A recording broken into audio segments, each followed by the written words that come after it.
Thank you, Hagar and Sherry, and thank you for the stretch break. Also, I feel the energy in the room is waiting. Thanks for the music, too. And to all the subcommittee members who've worked so hard, this is a reminder, the detail that you heard shared is available on the on the website. So you'll see all of the committee recommendations in greater detail on the website. So now we'll turn to our CADRP, the California Aging and Disability Research Partnership group.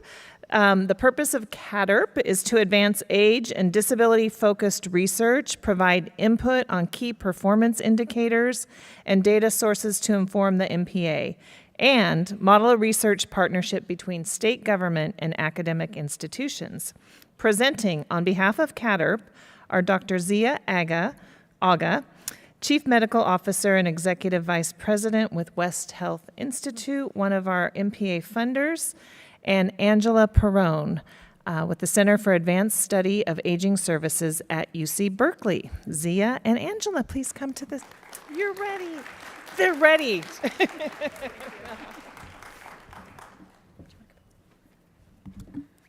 Hello, we are thrilled to be here. So I'm going to start us off and then turn to Zia, who's going to give us the second two recommendations. So the first recommendation is make MPA research relevant to the community, or communities, right?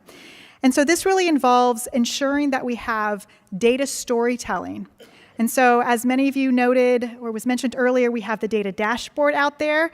And a piece of that is making sure that we use that to engage in telling the story or the stories of our communities. Also incorporating qualitative data, making data and research accessible. And that means a lot of different things, but mostly what it means is making it useful and easy to understand and actually work for us. And so this aligns with all five goals of the MPA. It also aligns with what the other speakers before have said, all of them, in fact, to some degree.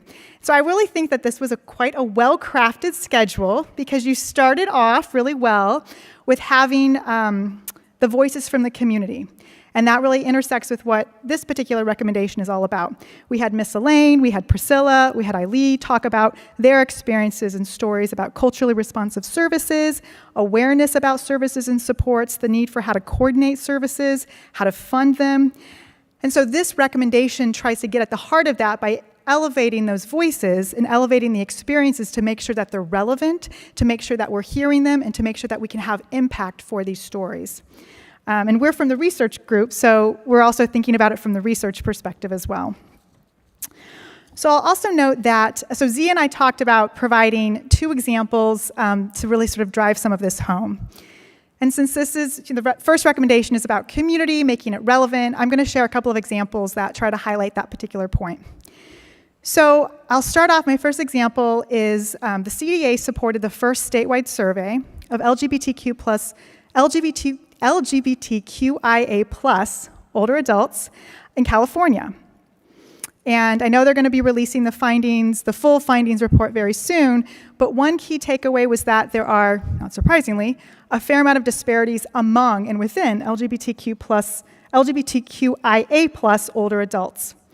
And so we have an additional part of this study that's been funded by MetaFund, SCAN Foundation in California. Oh my gosh, I'm blanking on the funder, that's embarrassing. California Healthcare Foundation, Lord, sorry about that. That the three funders have supported this effort to basically make sure that we have voices, we have the experiences of our underrepresented LGBTQ+IA older adults.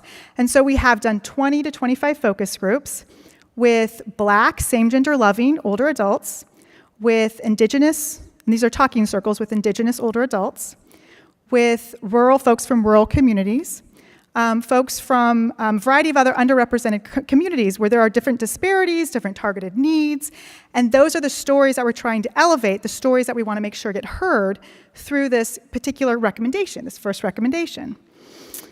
The second example I have is related to another community partnership with Front Porch and a variety of other community partners that is focused on prevention. We heard a lot about housing, the need of housing, particularly affordable housing, and the need for addressing the issue of unhoused older adults, first-time homelessness, folks who are 50 and above in California experiencing homelessness for the first time. And so this is another community partnership where we're using qualitative data, focus groups, interviews, to really try to understand and elevate the voices and hear the stories and understand how to make impact and really address some of those really concerning emerging issues that are impacting California and also beyond. So those are the two examples I'll share. And then I'll also note that I think that these recommendations really align together with the larger MPA. So I'll turn it back to Zia to share a little bit more from the other two recommendations. Thank you. Thank you, Dr. Perron. So first of all, thank you to Susan and the CDA team and for all of you for this wonderful opportunity. And thank you to the committee, the CADRP committee that has really, it's been wonderful working with all of you. We heard from Dr. Perron the importance of storytelling. And if you look at recommendations 2 and 3, they continue that same theme of how do we tell the complete story. We also had this amazing session that Sarah led with the 3 community members. So I want to thank them for sharing their personal stories. And as a researcher, it's really important that we use data to then fill in the blanks in those stories and make them more accessible. It's also, as I was reflecting on today, I was thinking, what are the key ingredients for the success of the MPA to date?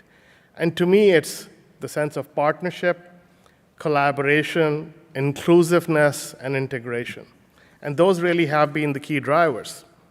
Yet, when it comes to data, we are often faced in a situation where data is fragmented, it's siloed, it's not accessible, and it does not present an integrated whole person view.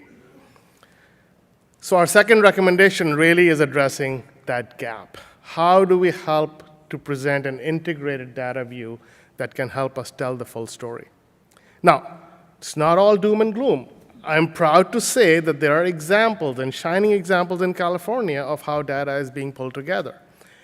Some of you saw the data dashboard on aging. That's an example of getting data from different domains: healthcare, LTSS, housing, economics, and bringing it all together into one place to help paint a story.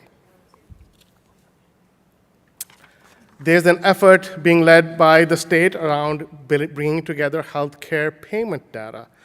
So an all-payers claims database that's called the California Healthcare Payments Dataset.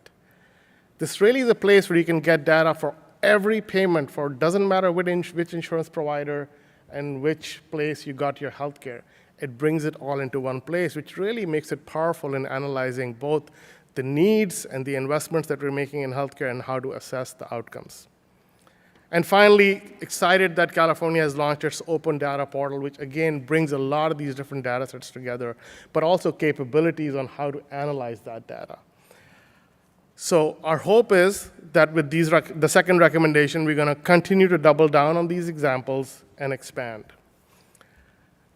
Earlier today, Secretary Becerra highlighted the importance of prevention. How do we intervene upstream? And we couldn't agree more with that sentiment. Our final recommendation addresses that need. And to do that, to intervene earlier, you need to understand what are the causal factors, what are the risk factors, as we call in medicine, or drivers in a common term. And to fully understand those drivers, you need longitudinal data sets. We have tremendous opportunity to build on those data sets to address some of the most complex issues we all face with. The previous presenters talked about homelessness. Let's use that as a complex problem. If we are to fully intervene and mitigate homelessness and all that comes along with it, we need to understand what are the causative factors and drivers that perhaps occur months and years before somebody is out on the street. And to do that, you need data from different walks of life that can be used. It's important to also recognize that timing is important. Today, we have the computing power and technologies like AI and machine learning that can not only look at what's happened in the past, which is what most of us used to do, but we can project into the future. So I think we're excited that with these 3 recommendations, the narrative and the storytelling, the integrated approach to data, and a longitudinal view, California can continue to lead, continue to have impact, and really be an example for the rest of the nation. Thank you.